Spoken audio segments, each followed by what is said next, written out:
everyone, and welcome to a special year-end wrap-up edition of the Afghanistan Project Podcast. I'm Beth Bailey, and I wanted to walk through the last 37 episodes that Mikael and I have put out in the course of 2023 since we started the podcast, and just kind of talk about some of the big moments, what kind of content we've had so far.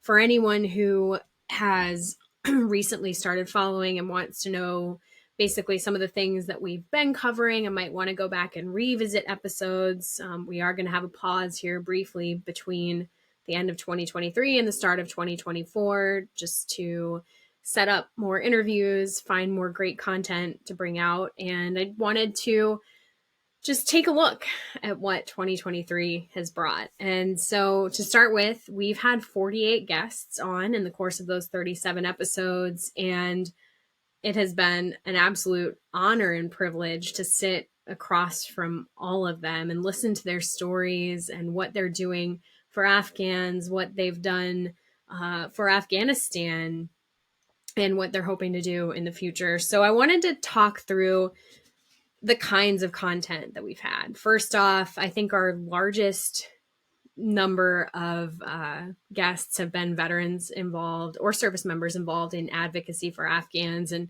to start with, we had Jeff Faniff from No One Left Behind. He was the director of advocacy there when we first started the podcast. And he was our first episode, by far our largest number of hits, excellent speaker, and gave us a really good overview of the SIV program.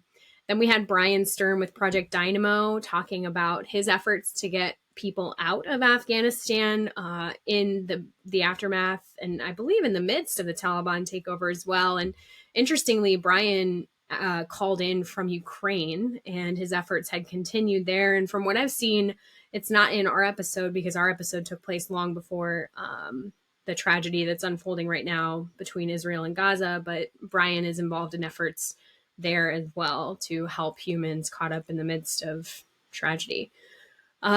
Then we had, and Brian was episode 8. Jeff was episode 1. We had Paul Alcoby was episode 12. And Paul was one of my favorite episodes because he spanned just such a huge, his knowledge and expertise spanned a lot of different topic areas. You're going to hear his name over and over again because the things that we discussed were really varied.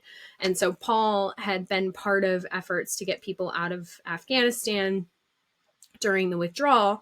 And he had also served as a medic back during the war and seen some really horrible tragedies there, undergone all of this stress during the withdrawal, and was then wrapped up in trying to help an Afghan man. We call him X on the podcast, but he was very upfront about the toll that took on him, which, like I said, I'll bring him up later. Episode 13, we had Ryan Engel, who is a veteran alongside Pasoon Khan, who was his translator and who actually came to the U.S. on the Special Immigrant Visa Program. And the episode is primarily about Pasoon's journey, but Ryan was there just to talk about what it meant to have Pasoon by his side and why he continued to fight for Pasoon in the aftermath of the withdrawal. And I'll talk about Pasoon's side of the story in a bit. That's another one of my favorite episodes. I've been following Pasoon's story since shortly after the withdrawal, and he is near and dear to my heart. He's a really brave man, and Ryan is an exceptional human to stand beside him. Episode 14, Mikael is the veteran involved in advocacy in that episode. He talked about his trip to go meet Commander Massoud in Vienna, Austria, and that was where he learned all about the National Resistance Front and really became a serious advocate for their efforts. So that episode is mostly him and I talking about what he learned on that trip to Vienna. Episode 15, Jonathan Alcocer, very interesting episode. Jonathan was involved in efforts to get a group of Afghans out of the country when the Taliban started putting out new kill lists at the beginning of this year, 2023.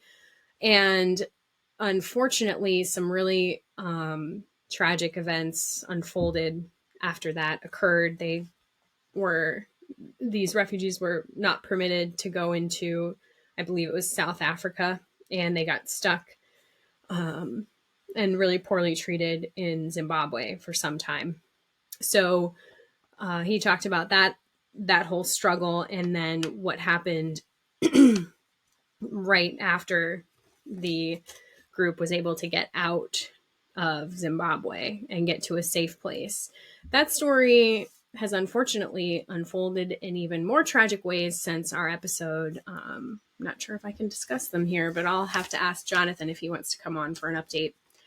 Episode 16, Anna, Seeger, Val Simic, and Aziza, who was a humanitarian parole, one of the very few Afghans to actually get humanitarian parole. And Val is a U.S. veteran who works with Anna, who is just a refugee advocate and a stellar human being who really understands how to assist refugees from her work in multiple crises. Those two are an amazing team. Then we had episode 23, Hannah Williams and Braden Wayment talking about the impact of their work to assist Afghans with the Afghan Evac Coalition. And that's a heavy episode. It was a really heavy episode to film, and you can just sense the heaviness of those efforts on Hannah and Braden while they're speaking about them. And so that advocacy is just has taken a toll. And I think it's a really important episode for people to understand that the work to continue supporting Afghans in the aftermath of the withdrawal is not easy. 26, we had Joe Laud with Operation Allies Refuge Foundation. And I think anytime you get to listen to Joe is a great time. He stood up OAR Foundation and is doing incredible work to help veterans involved in the withdrawal heal the moral injury that they withstood during that process. And he's an incredible advocate for them. I highly recommend listening to that episode just to get a feel for what it was like to go through life at HKIA for those few weeks of chaos. The next veteran we had, and actually service member we had involved in advocacy, Tito Torres at Moral Compass Federation. Tito talked about his efforts to stand up Moral Compass Federation and the moral injury that he experienced, and just he couldn't even hit on all of the things that he's done in his service for Afghanistan, but you get the real sense of how much it means to him to continue serving to help Afghans and to help veterans. I think that's another important part of our episode as we talk about, the work that Moral Compass Federation is now doing, not just to support Afghans in the country, but to support Afghans at home and to support veterans who are involved in advocacy. Because if they don't help themselves, and volunteers involved in advocacy, but if they don't help themselves, there's no one coming to save them. They have to take care of themselves to be able to care for other people. It's a really, really important episode. These are all really important episodes, let's be real. Episode 30 was with Patrick Wargo, another incredible veteran who talked about his post-military work teaching Afghans English and just kind of the lessons that they taught him about how to live life, how to appreciate the little things, how to be a better part of society. It's a great episode, lots of amusing anecdotes, heartwarming anecdotes. And I think you understand when you listen to someone like Patrick talk about his work with Afghans, why people are so willing to continue working in support of Afghans today. Episode 30, we had Kevin Raridan with the Afghanistan Prosecutors Association. His advocacy work has now gone to help the APA. He's trying to assist prosecutors who are at incredible risk for having supported the development of a legal framework that is not in line with the Taliban's own interpretations of Islamic law. And he gave some really great detail about his own journey to help his translator, and the impact that the withdrawal had on him. Really, it was very emotional and moving. And he talks about his time in the country and what he learned while supporting the development of Afghanistan's own legal professionals. We had episode 32, Sean Van Diver from the Afghan Evac Coalition. Great episode. Sean Van Diver has more energy in just his pinky finger, I think, than most of us, or than I can come up with before 10 a.m. most days. He's amazing. And he really gave some great insights on what Afghan Evac is doing, what's going on in Pakistan, and the volunteers who are making the federal government make change, which is mind-boggling in and of itself. Highly recommend listening to that episode. We've got episode 33, Jason Houck, talking about Global Friends of Afghanistan, which he helped to stand up in the aftermath of the withdrawal as a way for Afghans to have a say in the future of their country after, hopefully, the Taliban can be taken out of Afghanistan and replaced with a government that is fair, non-misogynist, not terrorist based.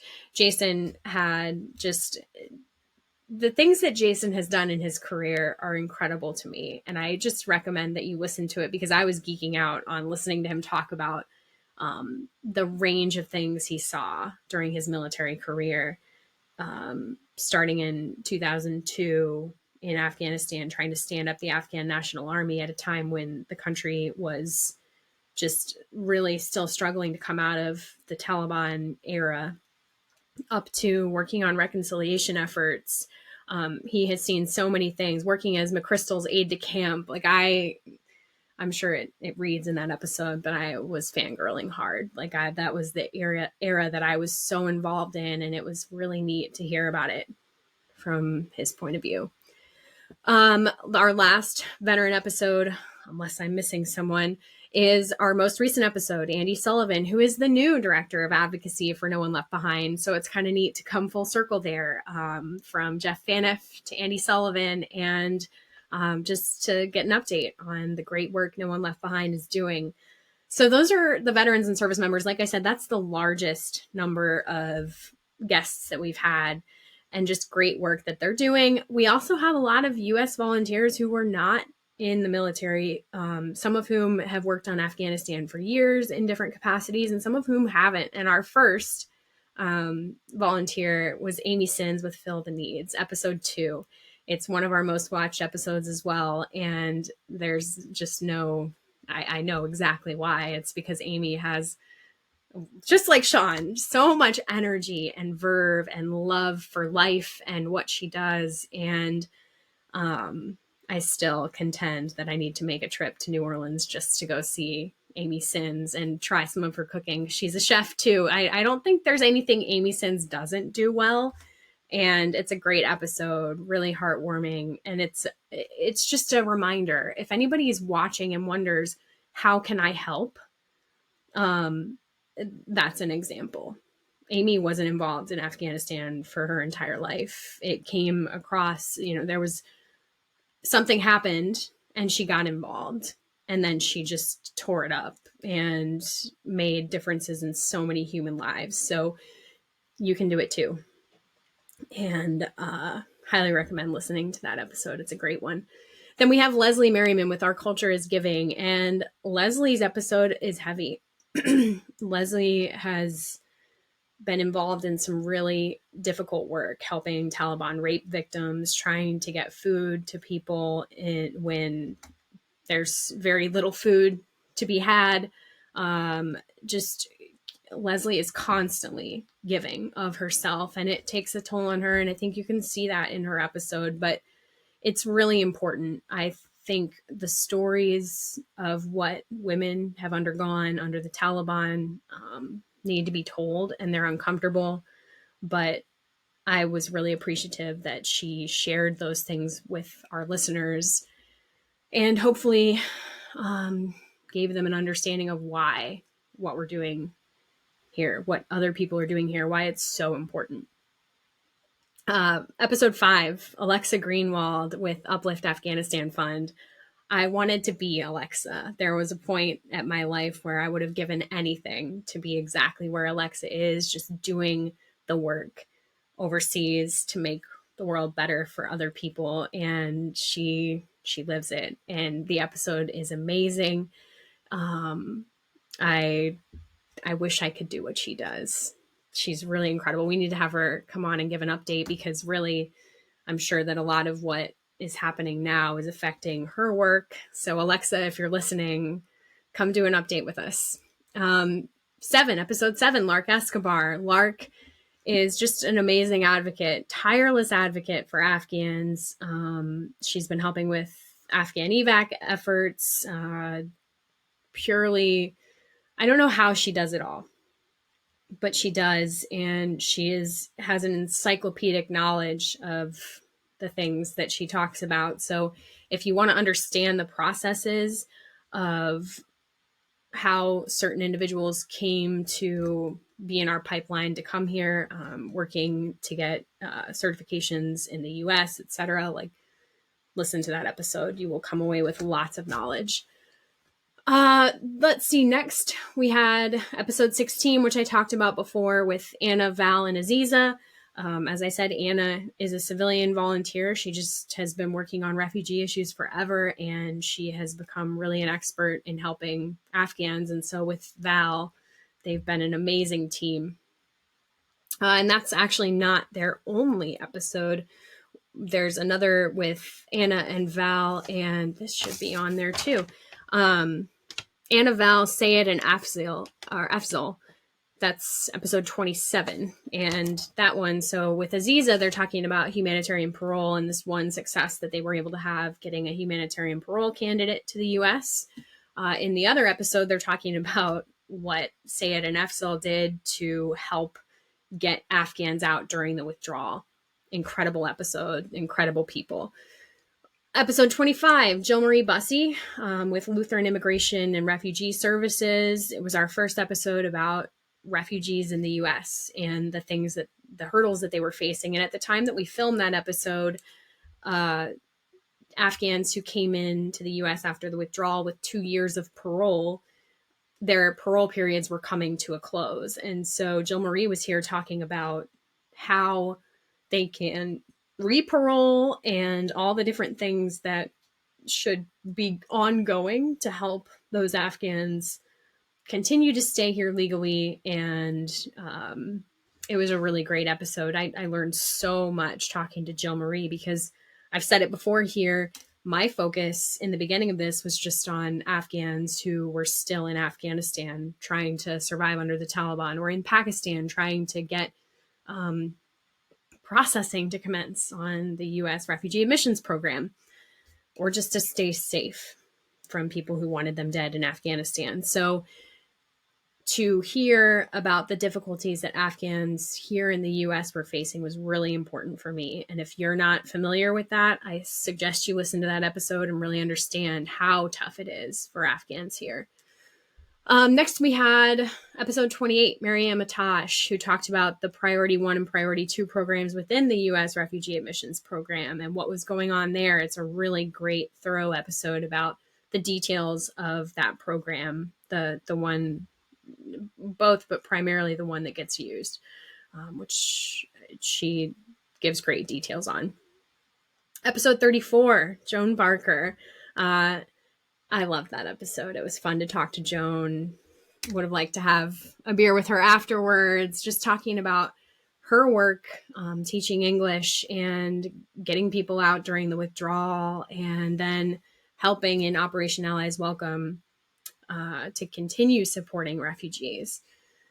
Lastly, in the U.S. Volunteers section, episode 35, React DC with Sarah Cady and Hasib Delawar. Sarah gave a really excellent overview of what React DC is doing to help refugees who have arrived in the Metro DC area. And once again, if you're not familiar with what's going on there, it's a great episode to kind of give you an idea of what struggles Afghans face when they come here, what women are facing, the mental health hurdles that are needing to be overcome, employment difficulties, all of those things. It's an excellent episode. There are we had the ability to tell a lot of Afghan stories. Our first was episode 3 about a SEAL app, which if you haven't heard of it, it's a great way to support Afghans. There are 2 primary ways to do that on their website, which is asealapp.com. You can purchase goods handmade by Afghans, which helps support, an individual family in being able to take care of their own needs because they're selling their products on the international market. But you can also support through food packages at a SEAL. And we talk about those efforts. Omar Haidari from ASEAL was there along with Humera, whom we gave a false name to protect her because shortly after they came on, the Taliban had banned women from working in the aid environment. And we didn't want her to come under fire for that. So I thought, especially when I think back to that episode, I think the most special part for me was listening to Humera talk about how she has come up with hope at a really dark time.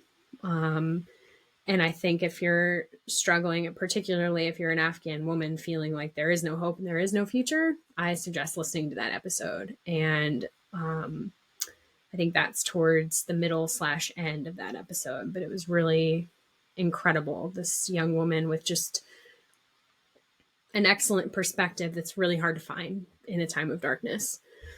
Our next Afghan stories came from episode 10, Legend Group and Vets for NRF, where we had Legend on, and Legend, was born in Afghanistan, came here shortly before the Twin Towers fell, but has been going back in to save people. And actually, I can't remember which episode it is, but one of the stories that we read at the end of an episode was about Legend going and saving this young woman who the Taliban wanted her to marry one of their own, and she refused. She was trying to go to school, and Legend said, okay, put a body in a box and bury it, and I'll sneak you out of the country. And he did that. And now she is studying. I believe she's studying law, thanks to Legend. So yeah, we had Legend and Richard and Jazz Cannon, and it was a great episode. Once again, I'm bringing up episode 13 with Passoon Khan and Ryan Engel. Passoon's story is amazing. Passoon served with U.S. forces from the time that he was, I believe, like 17 up until he was able to leave with the SIV program. And in that time, he saw some incredible things. He was on he witnessed the grenade go over his head that would have land on a rooftop that Kyle Carpenter would leap on top of and eventually be awarded the Medal of Honor for that heroic action to save his friend, and undergo just a huge amount of recovery efforts from the aftermath of that event. But Passoon was there, and Passoon actually gave testimony that helped inform the decision to give Kyle Carpenter that Medal of Honor. Passoon also survived a suicide bombing that left him in a coma, left him having to recover his eyesight, recover his ability to walk. It significantly impacted his life. And just hearing his stories is amazing. He came here, and the reason that we had him on the show was actually to talk about what he did after the withdrawal. His father worked for the NDS and was under the National Directorate of Security, which is like our CIA.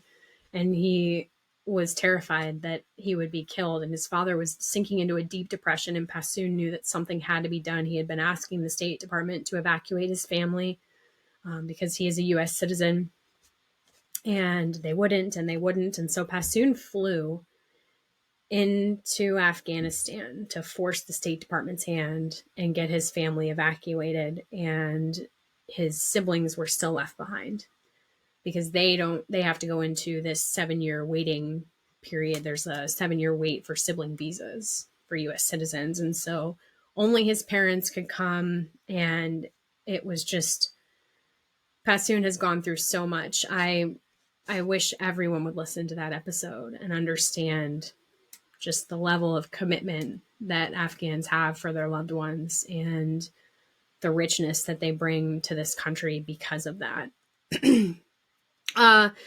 Again, episode 16 with Aziza Akbari and Anna Seger and Val Simic. Aziza's story is really amazing. She's one of so few people to actually get humanitarian parole. And so her story is full of near misses and almost tragedy. It's really amazing that now she's here. She's got an amazing job. She's got a lot of hope for the future now that she wouldn't have had she not been granted humanitarian parole. And we are benefiting from her knowledge and expertise here in the U.S. Then episode 16, Yusuf Sadiq, a former Afghan commando who came here after the withdrawal. And he talked about working at HKIA on, I believe, the CIA base during the withdrawal. He talked about his time working as a commando, and he was here to talk about his book, actually, which I will link to in the comments below. Episode 27, again, Sayed and Afzal with Anna Seger and Val Simic. Sayed and Afzal talked about what they did to try to get people out of HKIA. 35, Hasib Delawar and Sarah Katie at React DC. So Hasib tells a lot of his own story of getting out right before the withdrawal and trying to adjust to life in DC and how difficult that was, even though he did it before the real huge influx of refugees came. It just wasn't easy. And he talks about his work helping other people now find careers through React DC. His story is really great.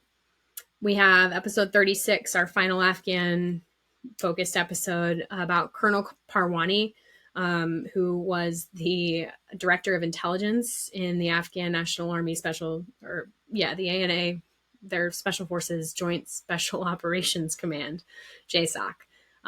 So he talks about just, it's an amazing episode. If you want to understand what happened during the withdrawal from the perspective of an Afghan in the military, we've heard so much about how the Afghans just gave up. They did not give up. Listen to Parwani's episode and you will understand what happened day by day and how much they did not give up. Another thing we talked about a lot and that I hope to talk about a lot next year is burnout and moral injury.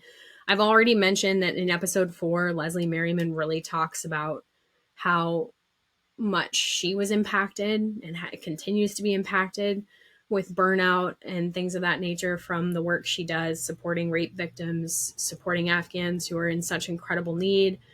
Our 11th episode was about the chaos at Hamid Karzai International Airport after certain individuals in the administration tried to say that there was no chaos at the airport. We brought on Aidan Gunderson, Mike Marklin, Connor McMurray, and Bobby Barnheisel to talk about the chaos that they saw. And that is among my favorite episodes and also the hardest to watch because Connor McMurray brought up how he almost committed suicide from the aftermath of everything he experienced at HKIA. And it hit me out of nowhere. I was not expecting it. And it was so hard to just...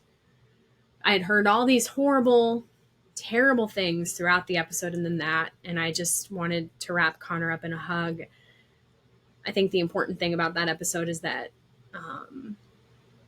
Connor talks about how and I've talked to Connor since a couple times about what he was feeling and how he came out of the feelings that were impacting him that caused him to nearly commit suicide.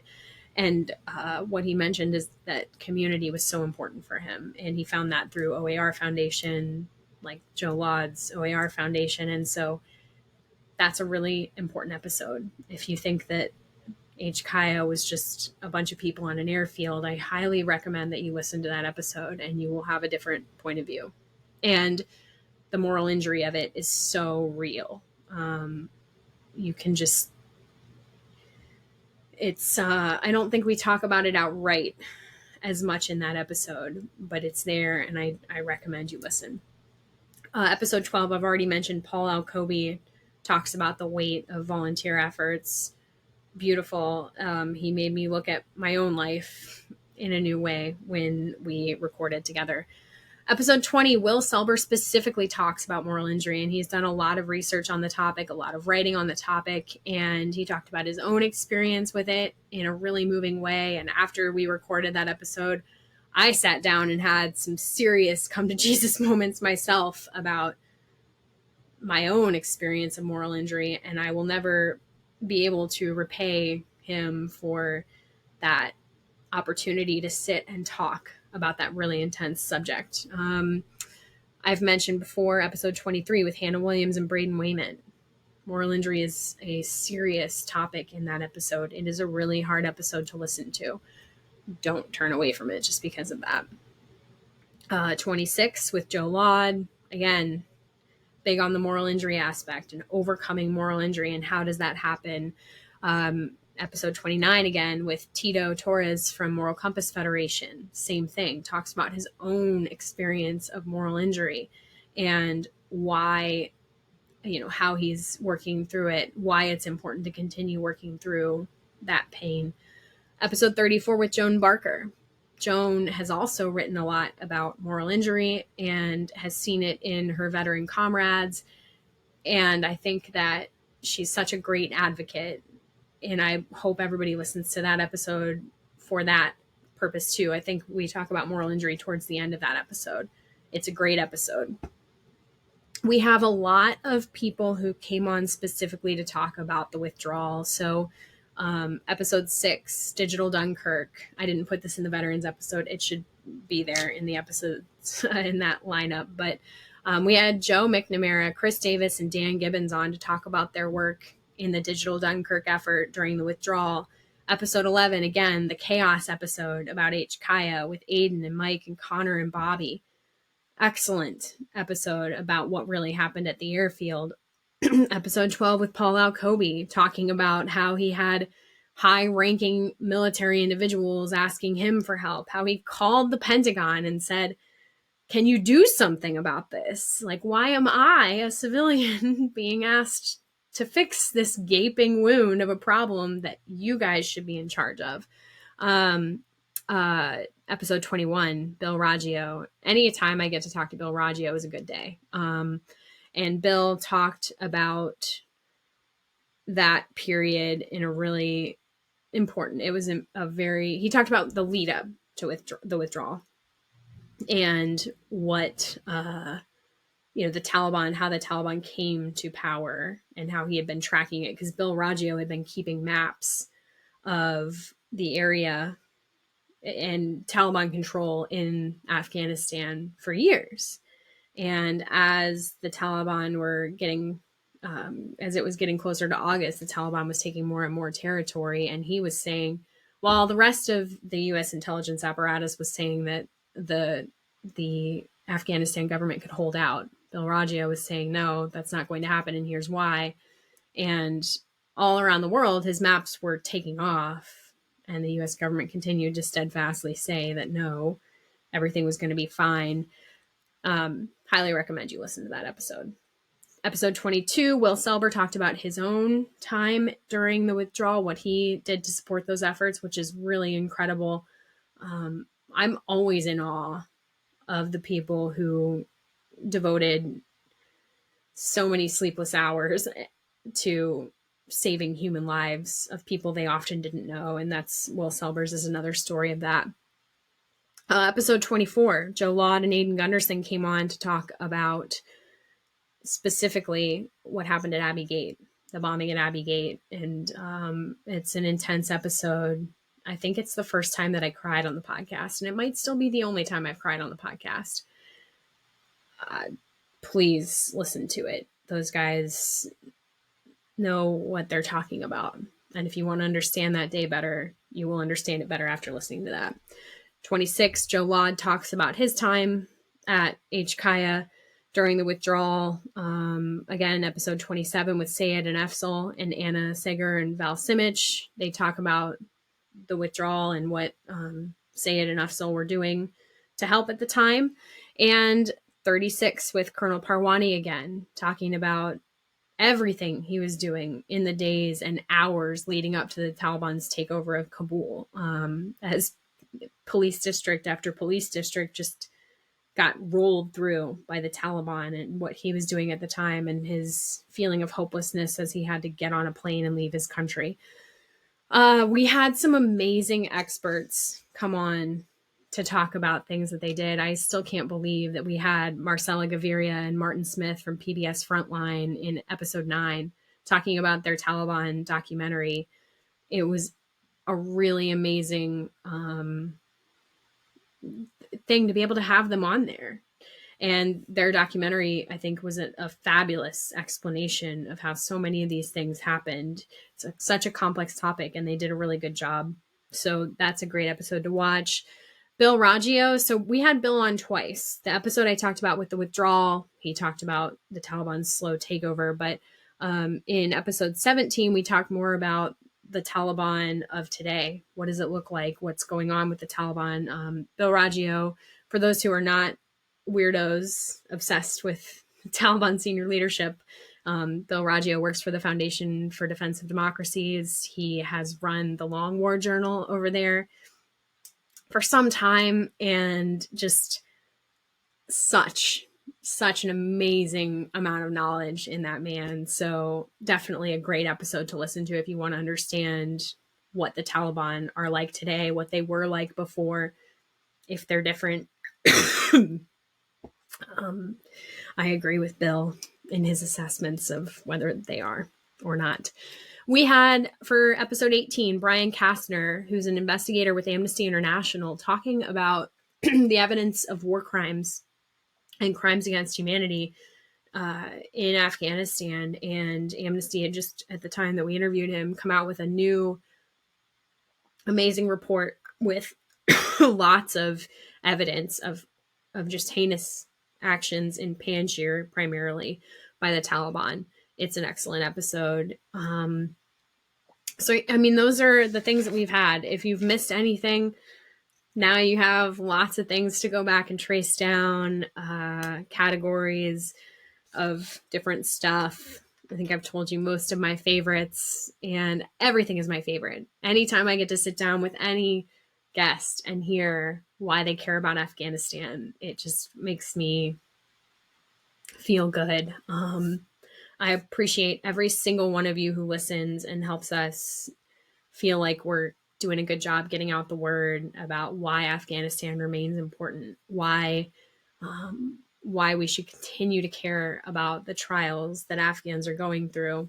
And in the next year, I'd love to have any input that anyone wants to share. You know, if it's a story, if you're an Afghan who wants to tell their story, we're always looking to tell stories. If you want to come on as a guest, if you want to just send in a story and we can read it on the air, either way, send us an email. The Afghanistan Project Podcast at gmail.com is the best place to send that. We would love to tell more untold withdrawal stories. Obviously, that's those are so important, just to get the full understanding of what went on at Hamid Karzai International Airport. I'd love to tell more refugee stories and have more content about refugee assistance organizations, what they are facing, especially if it's an area that we haven't really been able to cover in super depth yet. I don't think we've had any episodes really about Afghans who came in through the southern border, and we've chatted about it with like Jill Marie, but I would love to have a full episode dedicated to the pathways that Afghans are using to get here through the southern border, and then the difficulties that they face when they come here. The most important thing I want to cover next year is more about women's issues. I want Afghan women to come and talk about life under the Taliban and what they're facing. It's heinous.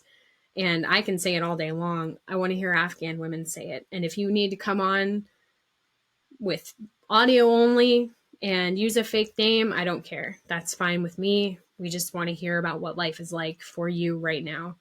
And then a new area that Michael and I want to branch out into is stories from 20 years of war in Afghanistan. We want to hear from veterans about what it was like fighting in different provinces at different times, why, the impact that Afghanistan had on them. There is a reason that this issue is so important to so many people, and it's because many, many Americans left something of themselves in Afghanistan or made friendships that they'll never forget in Afghanistan, lost a friend in Afghanistan. A lot of volunteers served there, like Joan, served as in worked there alongside Afghans and just grew to really care about an amazing group of people.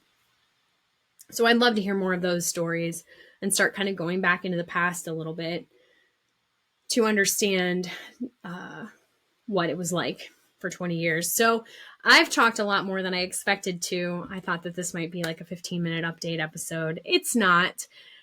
I thank you if you've listened to the whole thing. I hope you can find something that you want to go back through and listen to again, or listen to for the first time, or share with a friend. In the new year, we hope to continue having more important content, and we want to hear from you about what you liked. So as always, thanks for listening and supporting the people of Afghanistan. Tasha Kaur, and I hope to see you again soon.